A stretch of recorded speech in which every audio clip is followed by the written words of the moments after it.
Some more news coming in. The International Cricket Council has concluded the hearing of Indian captain Suryakumar Yadav following Pakistan's complaint regarding a post-match handshake incident. The hearing took place in the presence of match referee Richie Richardson and representatives from the Board of Control for Cricket in India, and according to reports, Suryakumar may escape with a warning or a minor penalty, potentially facing a 15% deduction in his match fee. Interestingly, the Pakistan Cricket Board had earlier filed two separate complaints with the ICC against Suryakumar. One of these pertained to his post-match remarks on September 14 following the group stage encounter, where he dedicated the win to the victims of the Pahalgam terror attack and expressed solidarity with the Indian armed forces.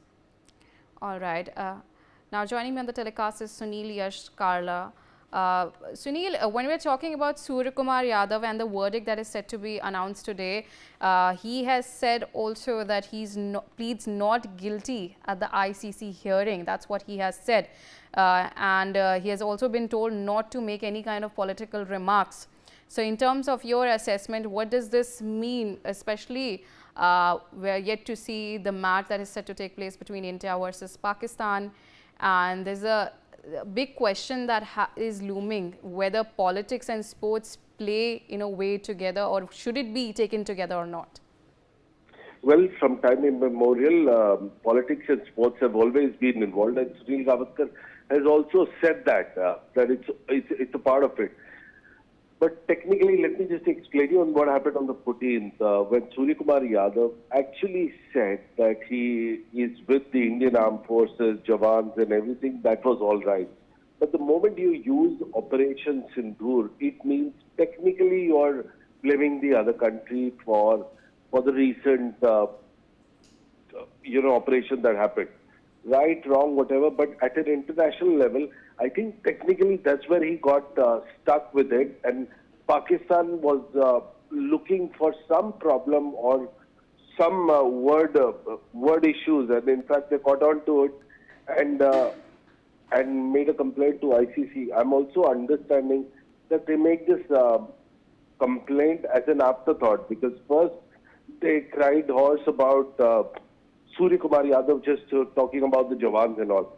That wasn't the case. Technically, when you talk about a specific incident, that too about a specific country, that's when you get into trouble. And I think ICC pays heed to such things, and I think the verdict would be 15% deduction in his match fee. But I mean, it's in players' right to talk about his country's anything.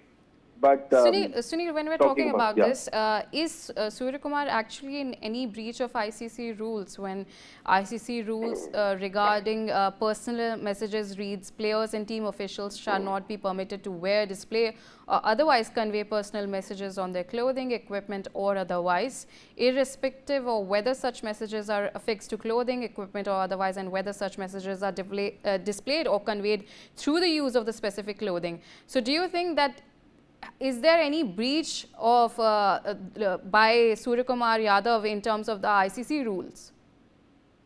Ria, you've asked a very pertinent question, with full marks to the research team for putting this question up. I'm saying that, remember the 2019 World Cup where MS Dhoni was reprimanded for wearing the combat kind of thing on his gloves, the structure on his glove. So ICC came into the force and asked him to actually take it off or pay a fine. I don't know the specifics of it, but yes, ICC is in full control, and they are in full authority to either stop or, it's a sportsman spirit. There is a rule and there is also the spirit of the game. So ICC can enforce in the spirit of the game as well, and as a rule for sportsman spirit in this case. And if that was to happen, then India would definitely lose a little bit of sheen on their victory. But at the same time, if that was to be enforced, India has also filed a case against two of their players for doing things that were against the spirit of ICC's rule as well as the spirit. Yeah. All right, Sunil Yash Kalra, thank you so much for joining us on the telecast. Meanwhile, more news.